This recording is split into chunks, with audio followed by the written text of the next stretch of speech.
case briefs, and so much more. LSData's got what you're looking for.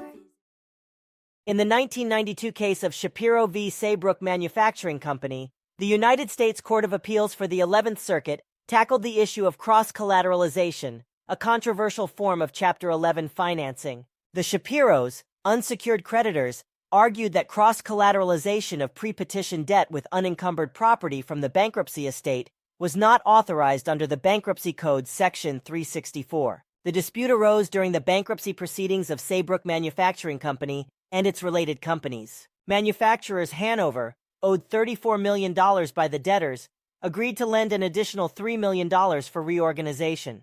In exchange, the debtors' assets were used to secure manufacturers Hanover's entire debt through cross-collateralization, placing them in a better position than other unsecured creditors like the Shapiros. The Shapiros objected to the arrangement and appealed to the 11th Circuit Court of Appeals, claiming that cross-collateralization was not permitted under bankruptcy law. The court determined that Section 364 of the Bankruptcy Code did not authorize cross-collateralization, as it violated the priority scheme laid out in the code. They ruled that such arrangements could not be approved by the bankruptcy court under its equitable authority. As a result, the district court's judgment was reversed, and the case was sent back for further proceedings. Case briefs, and so much more.